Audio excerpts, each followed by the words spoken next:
Welcome to my channel. Please like this video and subscribe. I hope you enjoy the story. Let's dive in. Blaine Foster gripped the steering wheel with his rough hands as he turned into his driveway.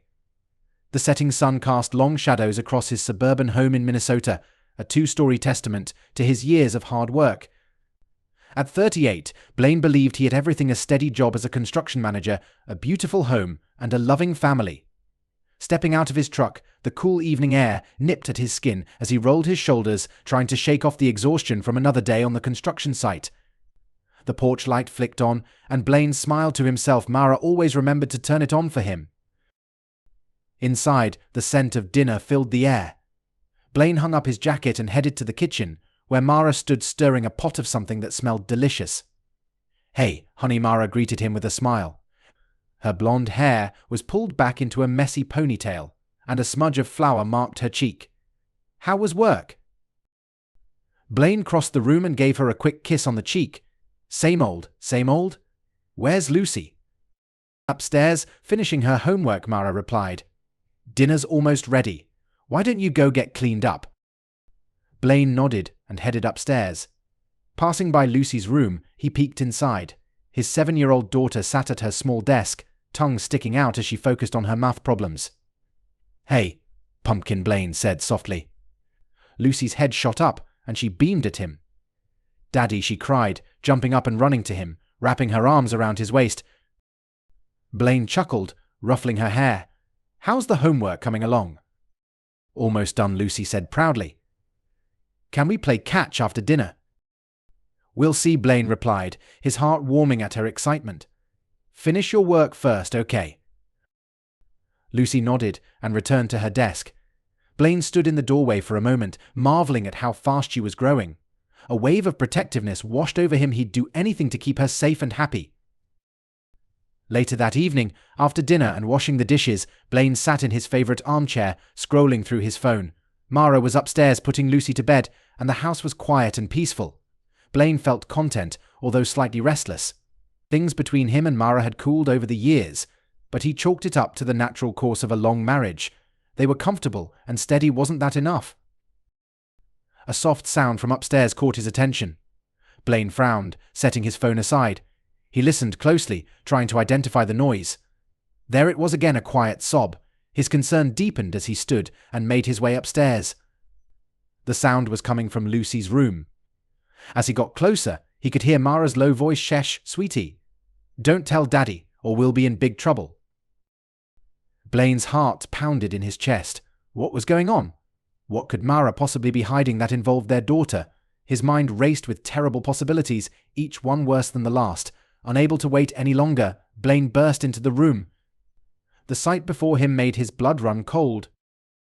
Lucy sat on the bed, her small body trembling with sobs, while Mara knelt in front of her, her face filled with guilt and panic. "What's going on here?" Blaine demanded, his voice low and dangerous. Lucy's head snapped up at the sound of his voice. "Daddy," she cried, leaping off the bed and rushing into his arms. Blaine instinctively scooped her up, holding her close as she buried her face in his neck. "Lucy, baby, what's wrong?" Blaine asked, trying to keep his voice calm, though dread churned inside him. Lucy's response came in broken sobs. I saw Mummy with Uncle Jack." Blaine felt as if he'd been punched. "What do you mean, sweetheart?" "They were naked. In bed," Lucy whispered, her body shaking.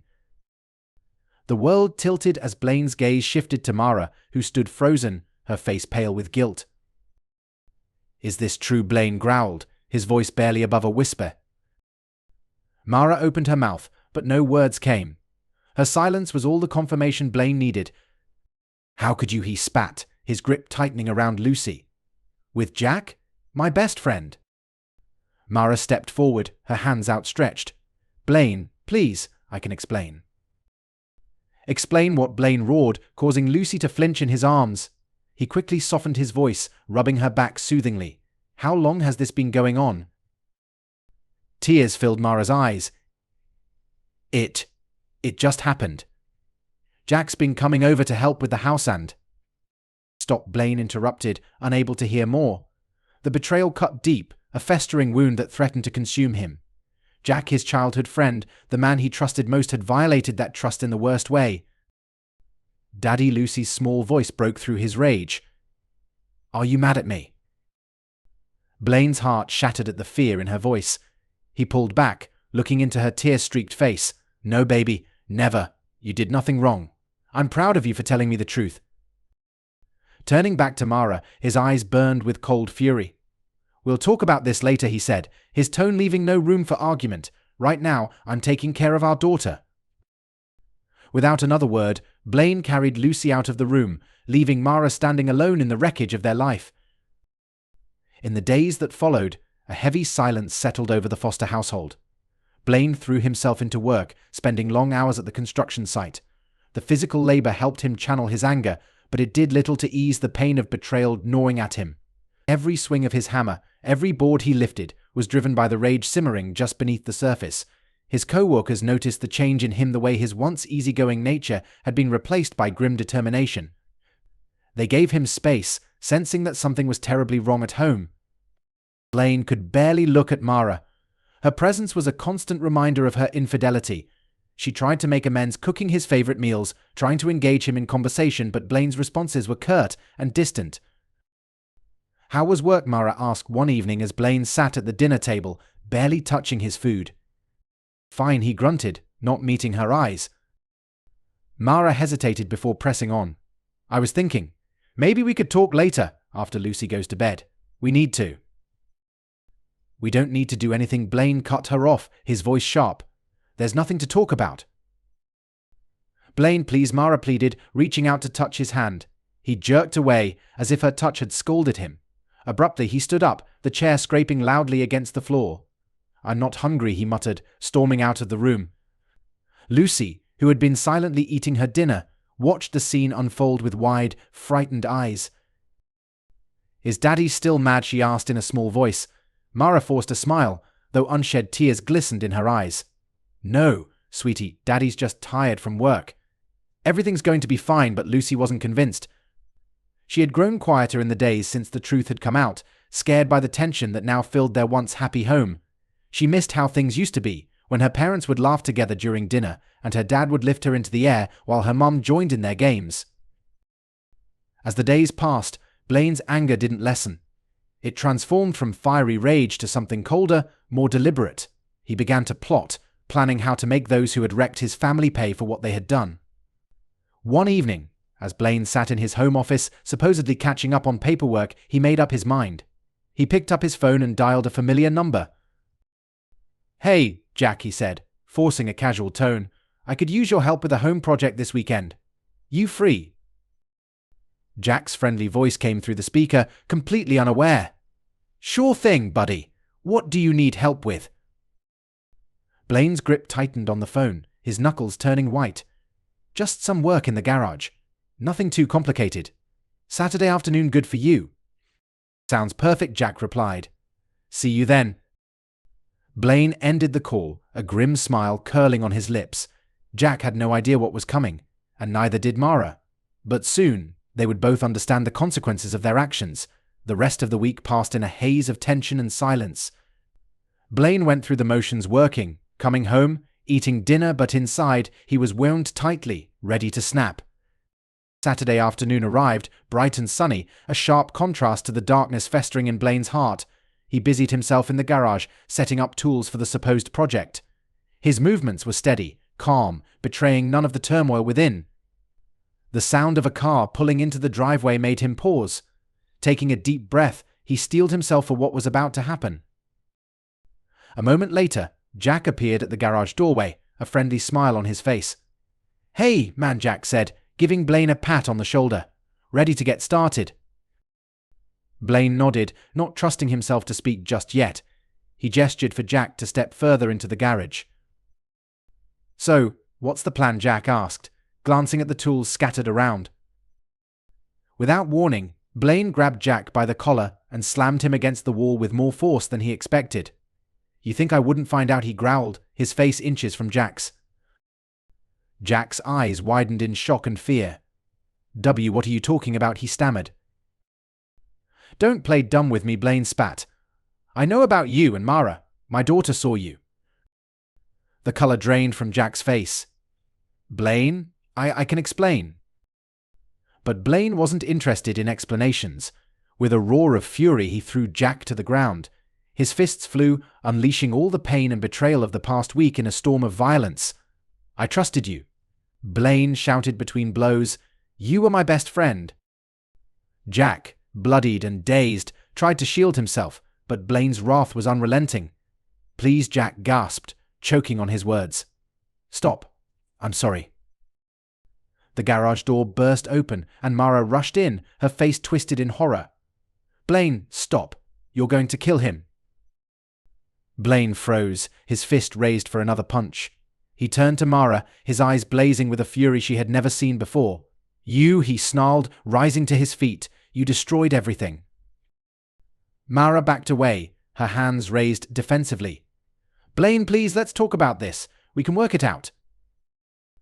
Work it out, Blaine laughed, a bitter, harsh sound. There's nothing to work out. You betrayed me. You betrayed our family. As if suddenly remembering something, Blaine pulled out his phone.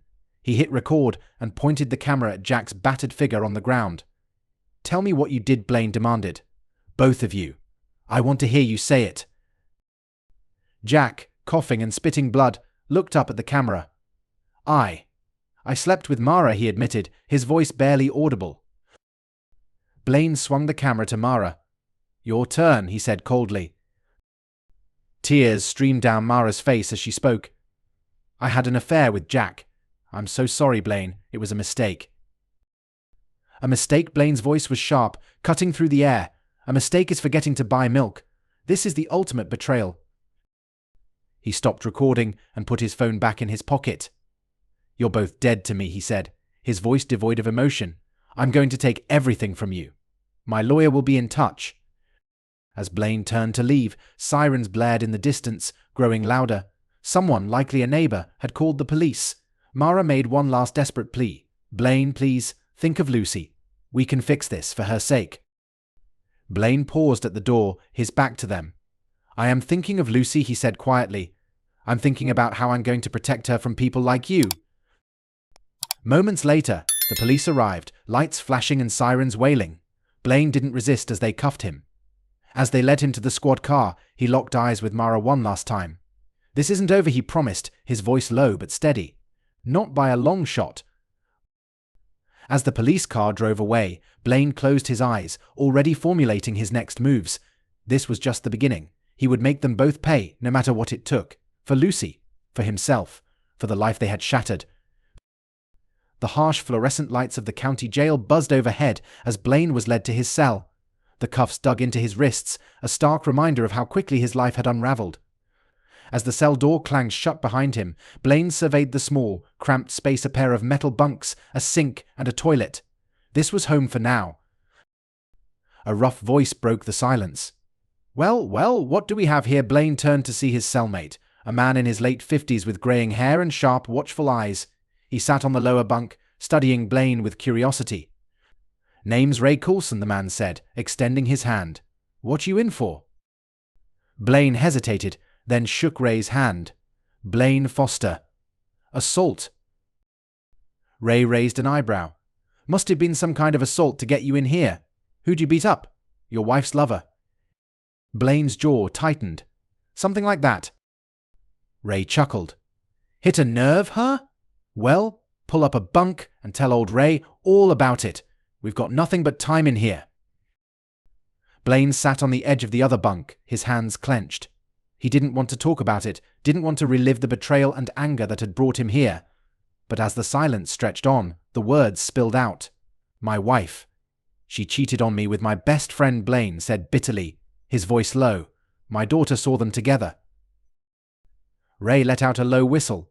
That's rough, buddy. No wonder you lost it. I didn't just lose it, Blaine replied, a note of pride creeping into his voice. I made them confess on camera, Blaine said, his voice flat. Ray's eyes brightened with interest. Now that's smart thinking. You've got evidence, Blaine nodded, though he added, not that it does me much good in here. Don't be so sure about that, Ray replied, leaning in. Listen, I might be able to help. I was a lawyer once before I made some poor choices and lost my license. Still got the knowledge, though. Blaine eyed Ray with suspicion.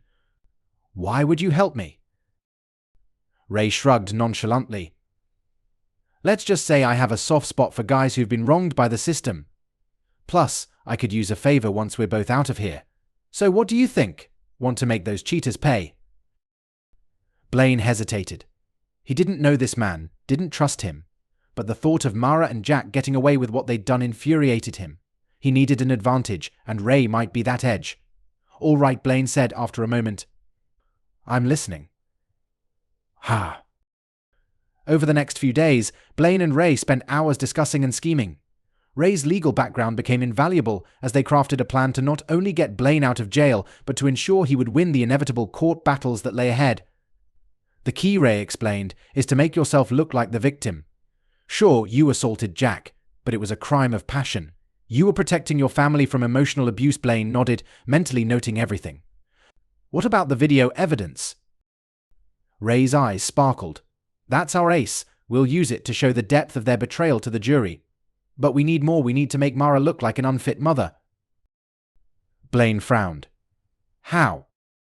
Your daughter, Ray said quietly. She's the key. We need her testimony. Blaine recoiled. No, I won't involve Lucy in this mess. Ray raised his hands in a placating gesture. Just hear me out. We don't have to put her on the stand. We can use her initial statement to the police. It'll show how Mara's actions hurt her own child. Blaine mulled it over. The thought of using Lucy in any way made him uneasy, but he couldn't deny that Ray's plan was solid. And what do you want in return? Blaine asked, eyeing Ray. Ray leaned back, a small grin on his face. Let's just say I've got some unfinished business on the outside. I might need your help when we're out. Nothing illegal, just morally grey. Blaine nodded slowly. It was a deal with the devil, but one he was willing to make. All right, let's do this. The days blurred as Blaine and Ray refined their strategy. When Blaine met with his lawyer, a public defender named Sarah Chun, she was initially doubtful. Mr. Foster, she said during one meeting, I understand you're upset, but using your daughter's trauma as a legal tactic is risky.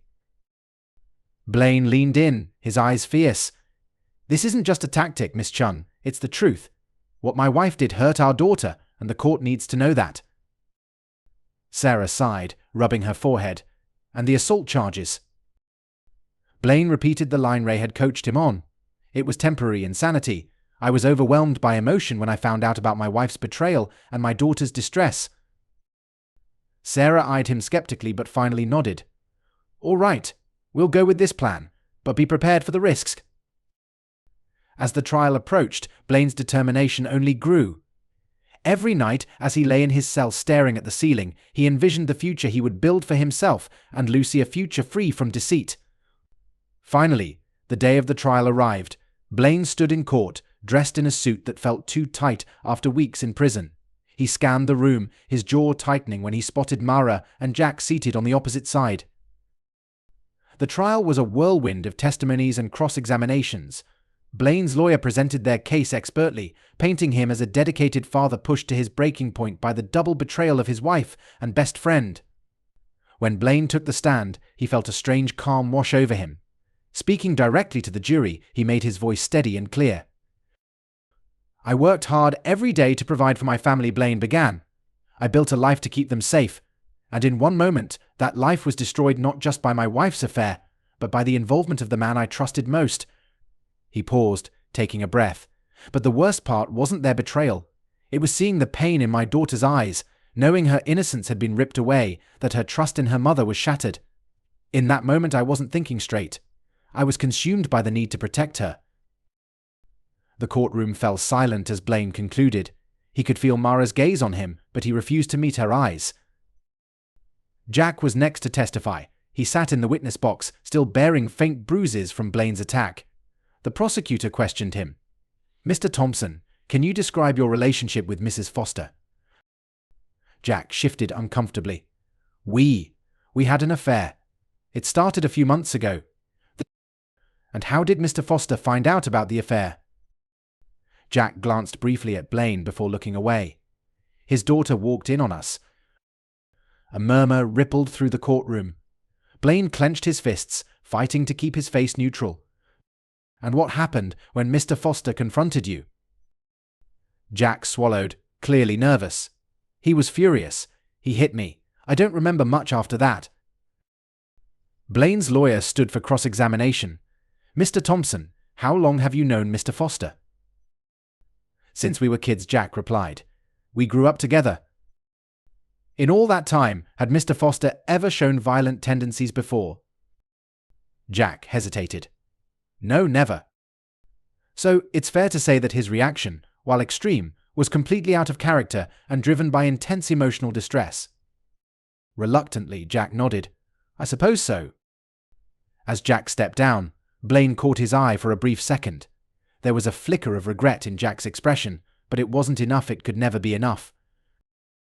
Mara was the next to testify. She sat in the witness box, wringing her hands in her lap. "Mrs. Foster," the prosecutor began, "can you walk us through the events leading up to your husband's assault on Mr. Thompson?" Mara took a shaky breath. "I made a terrible mistake. I had an affair with Jack. When Blaine found out, he was understandably angry." "And how did he find out?" the prosecutor asked. Mara's eyes filled with tears. "Our daughter. She saw us together," she told Blaine. Mara admitted, her voice barely steady. The prosecutor nodded. "And what happened after that?" Blaine was furious. He called Jack over, and then he attacked him. "I tried to stop it, but Mara's voice trailed off." Blaine's lawyer rose to his feet.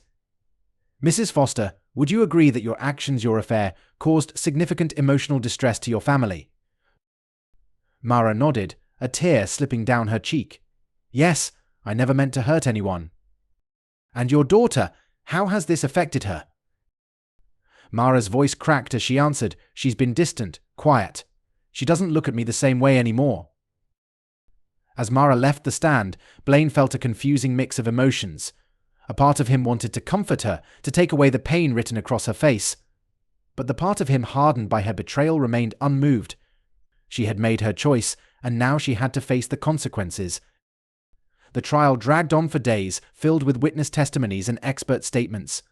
Through it all, Blaine remained composed, his focus on the future he was fighting to secure. Finally, the time for closing arguments arrived. Blaine's lawyer addressed the jury with calm assurance.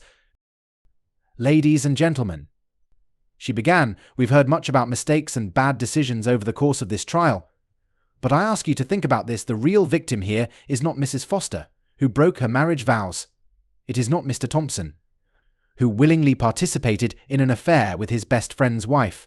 The true victim is a 7-year-old girl whose life was torn apart by the actions of the adults she trusted most." She paused to let her words sink in. Mr. Foster's actions, while unfortunate, were those of a father who was pushed to his breaking point, desperate to protect his child from further pain. He's not a violent man, he's a man who faced an unimaginable betrayal. Please consider this when making your decision. Thank you. As the jury left to deliberate, Blaine felt a hand on his shoulder. He turned to see Ray, who had been released on bail the week before, sitting behind him. "You did good," Kid Ray whispered. "Now we wait." The waiting felt unbearable. Blaine paced the hallway outside the courtroom, his mind running through all the possible outcomes. What if the jury didn't believe him? What if he lost everything? Finally, after what felt like an eternity, they were called back into the courtroom. Blaine's heart raced as he sat down, bracing for the verdict that would decide his fate. The judge turned to the jury foreman. "Has the jury reached a verdict?" "We have, Your Honor," the foreman replied, standing. Blaine held his breath, his entire body tense. "On the charge of second-degree assault, we find the defendant, Blaine Foster, guilty." Blaine's heart sank. But then the foreman continued. "However, we recommend leniency in sentencing due to the extreme emotional circumstances." A wave of relief swept over Blaine. It wasn't a full acquittal, but it was close enough. He turned to his lawyer, who gave him a small, encouraging smile. The judge nodded. "Very well. Mr. Foster, please rise for sentencing." Blaine stood, his legs unsteady but his resolve firm. "Mr. Foster," the judge began, "while I cannot condone your actions, I understand the circumstances that led to them. In light of the jury's recommendation and your lack of prior offenses, I sentence you to 6 months in county jail, with credit for time served, followed by 2 years of probation. Blaine nodded, accepting the sentence. It could have been much worse. As the courtroom began to clear, Blaine felt a tap on his shoulder. He turned to find Ray grinning at him. "Told you we'd pull it off," Ray said, his voice light. "Now, about that favor." Blaine nodded. "A deal's a deal. What do you need?" Ray's grin widened. "We'll get to that later. Right now, focus on the next phase. You've got a custody battle to win, my friend." As Blaine was led away to serve the remainder of his sentence, he caught sight of Mara. She stood alone, watching him with tears in her eyes. For a brief moment, their gazes locked. Blaine saw the pain and regret on her face, but it was too late. The damage was already done. Blaine turned away, his jaw set with determination. He had won this battle, but the war was far from over. He would do whatever was necessary to protect Lucy and rebuild their lives. And heaven help anyone who tried to stand in his way. The courthouse loomed ahead of Blaine, its stone walls a silent witness to the conflicts fought within. He straightened his tie, took a deep breath, and ascended the steps. Today was the day he had been preparing for the custody hearing that would decide Lucy's future. As he entered the building, a familiar voice called out, "Blaine, over here." Ray waved from a nearby bench, a briefcase resting on his lap. Blaine nodded in acknowledgement and walked over. "Ready for the big day?" Ray asked, his eyes gleaming with excitement. Blaine's jaw tightened. "As ready as I'll ever be." "Are you sure this plan will work?" Ray patted the briefcase confidently. "Trust me, kid. Everything we need is in here. Mara won't know what hit her." Together, they walked toward the courtroom, their footsteps echoing down the marble hallway. As they rounded the corner, Blaine spotted Mara and her lawyer deep in conversation. Mara glanced up, her eyes meeting Blaine's briefly before she looked away. Inside the courtroom, Blaine sat next to his lawyer, Sarah Chan. The tension in the air was palpable as the judge entered and called the session to order. "We are here today to determine custody arrangements for Lucy Foster," the judge began. "I understand both parties are seeking primary custody. Is that correct?" Sarah stood. "Yes, Your Honor. My client, Mr. Foster, is seeking full custody with supervised visitation for Mrs. Foster." Mara's lawyer, a sharp-looking woman in her 40s, rose as well. "Your Honor, my client, Mrs. Foster, is seeking joint custody."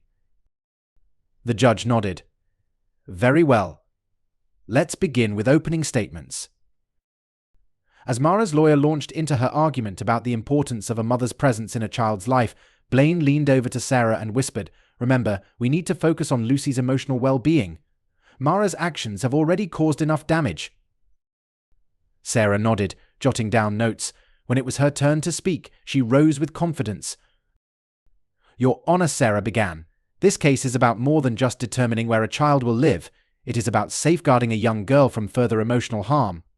Mr. Foster has been a stable and loving presence in Lucy's life, while Mrs. Foster's actions have inflicted serious trauma." As Sarah outlined Blaine's commitment as a father and the potential harm of keeping Mara in Lucy's life, Blaine watched the judge's face, searching for any sign of his thoughts, but the judge remained expressionless, revealing nothing. When it came time for witness testimonies, Blaine took the stand. He spoke of his devotion to Lucy, his efforts to shield her from the fallout of the affair, and his plans for their future. "Lucy is my entire world," he began. Blaine's voice was thick with emotion as he spoke. "Everything I do is for her. I want to provide her with a loving, stable home where she feels safe and secure." Mara's lawyer stood up for the cross-examination. "Mr. Foster, isn't it true that you have a history of violence? You were recently convicted of assault, were you not?" Blaine's jaw tightened, but he kept his tone level. "I made a mistake in a moment of extreme emotional distress. Since then, I've taken anger management classes and undergone therapy to ensure it never happens again." And yet the lawyer continued, "You're asking the court to believe you are the more stable parent." "I'm asking the court to recognize that I've taken responsibility for my actions and worked to improve myself," Blaine replied calmly. "Can Mrs. Foster say the same about her infidelity and the emotional harm it caused our daughter?" A murmur rippled through the courtroom at Blaine's words. He noticed Sarah nodding in approval as he stepped down from the witness stand. Mara's testimony followed shortly after. She sat in the witness box, her hands clasped tightly in her lap. Mrs. Foster, her lawyer, began, "Can you describe your relationship with Lucy?" Mara's voice shook as she answered, "Lucy is everything to me. I've been there for every scraped knee, every bedtime story, every school performance. I made a horrible mistake, but my love for my daughter has never faltered." Blaine watched as tears filled Mara's eyes. A small part of him ached, remembering the woman he had once loved, but the larger part, the one hardened by betrayal, felt nothing. Sarah stood for cross-examination. "Mrs. Foster, you say you've been there for Lucy, but isn't it true that your affair put your own desires above your daughter's well-being?" Mara flinched at the question. I never wanted to hurt Lucy. It was a mistake." "A mistake that your daughter witnessed firsthand," Sarah interrupted. "How do you think that has affected her?" Mara's composure began to crumble. I don't know," she whispered. "I've tried to talk to her, to explain." "To explain why Mummy was naked with Uncle Jack?" Sarah's voice was cutting. "Objection," Mara's lawyer shouted. "Badgering the witness." "Sustained," the judge said firmly. "Mess Chun, please rephrase." Sarah nodded and continued. "Mrs. Foster, has Lucy's behavior changed since she witnessed your infidelity?" Mara wiped at her eyes. She's been quieter, more distant." "And do you believe your actions have contributed to this change?" Sarah pressed. Mara slumped in her seat, her voice barely a whisper. "Yes, I think they have." As Mara left the stand, Blaine glanced at Ray, who gave him a small, knowing nod, a silent confirmation that things were going according to plan. The next day brought testimony from child psychologists and social workers who spoke about the impact of infidelity on children, the importance of stability, and the potential long-term effects of Lucy's trauma. Blaine remained focused, his eyes occasionally drifting to the empty chair where Lucy would sit if she had been present. He was relieved that they had kept her out of the courtroom, sparing her the pain of reliving that day. As the hearing stretched into its second week, Ray approached Blaine during a recess. "It's time," Ray whispered, patting his briefcase. "Are you ready to play our trump card?" Blaine hesitated. "Are you sure about this? It feels wrong." Ray's expression hardened. "They didn't hesitate to hurt you and Lucy. Why should you hold back?" Blaine nodded slowly. "All right. Let's do it." When court reconvened, Sarah requested a sidebar with the judge. After a tense discussion, both legal teams were called into the judge's chambers. Once inside, Sarah pulled a file from her briefcase. "Your Honor, we've recently obtained information that is relevant to this case." The judge raised an eyebrow. "Go on." Sarah opened the file to reveal bank statements and financial records. These documents show that Mr. Thompson, the man with whom Mrs. Foster had her affair, has been embezzling funds from his company for years. Mara's lawyer sputtered in protest. "This has no relevance to the custody case, and how did you even acquire these records?" The judge raised a hand. "I'll decide what's relevant. Continue, Ms. Chun." Sarah nodded. "These records also show regular transfers to an account in Mrs. Foster's name. We believe she was not only aware of Mr. Thompson's illegal activities, but was benefiting from them." The room fell silent. Blaine watched as Mara's face turned pale. That's not true," she stammered. "I didn't know anything about this." The judge's expression grew stern. "These are serious accusations. If proven true, they could certainly reflect on Mrs. Foster's character and judgment." Mara's lawyer quickly tried to regain control. "Your Honor, we were unaware of these allegations. We request additional time to investigate and respond." The judge nodded. "Granted. We'll reconvene in 1 week. In the meantime, I'm ordering a full financial investigation of both parties." As they left the judge's chambers, Blaine caught Mara's eye. The hurt and betrayal in her expression seemed almost ironic, given the situation. "How could you?" she hissed as she passed him. Blaine's reply was cold. "I learned from the best." The following week passed in a blur of depositions and financial audits. Jack Thompson was arrested, his company falling apart as the full extent of his embezzlement became clear. Mara maintained her innocence, claiming she had no knowledge of where the money Jack had been giving her came from. When they returned to court, the atmosphere was heavy with tension. The judge's expression was grim as he called the session to order. In light of recent developments, he began, "I've had to reconsider several aspects of this case." He turned to Mara. "Mrs. Foster, while the investigation didn't conclusively prove that you were aware of Mr. Thompson's illegal activities, your acceptance of funds from him indicates, at best, a serious lack of judgment." Mara's shoulders sagged, her defeat visible in every line of her body. The judge then turned to Blaine. "Mr. Foster, although your actions in response to your wife's infidelity were extreme, you've demonstrated a genuine effort to better yourself and prioritize your daughter's well-being." Blaine held his breath, daring to hope. Taking all factors into account, the judge continued, "I am awarding primary custody of Lucy Foster to her father, Blaine Foster. Mrs. Foster will have visitation rights, which will be supervised until the court deems supervision unnecessary." The judge's words washed over Blaine like a wave. He had done it. He had won.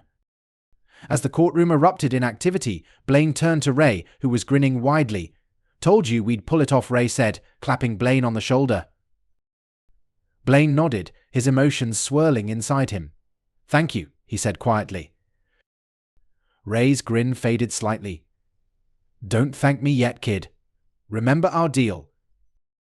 Blaine's expression darkened. "A deal's a deal. What do you need?" Ray leaned in closer. "Let's just say I have some old scores to settle. Nothing illegal, but I could use someone with your particular skills."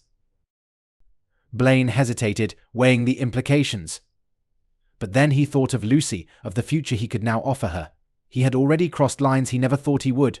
What was one more if it meant securing his daughter's happiness? "I'm in," Blaine said firmly. As they left the courthouse, Blaine spotted Mara standing alone on the steps, her face a mask of despair. For a brief moment he felt a twinge of something, not quite regret, but an awareness of the gravity of what had unfolded. But then he thought of Lucy, waiting for him at his sister's house, and his resolve solidified once more. He had made his choice, just as Mara had made hers. There was no going back now. Blaine walked down the courthouse steps, each one taking him further from his old life and closer to the new one he would build with Lucy. The sun was setting, casting long shadows over the city, but for the first time in months, Blaine felt like he was stepping into the light. As he reached his car, his phone buzzed with a text from his sister Lucy's asking, "When you're coming home?" A smile tugged at Blaine's lips as he typed his reply, "Tell her Daddy's on his way. We've got a lot to talk about." Sliding into the driver's seat, he took one last glance at the courthouse in his rearview mirror before driving off into the fading light.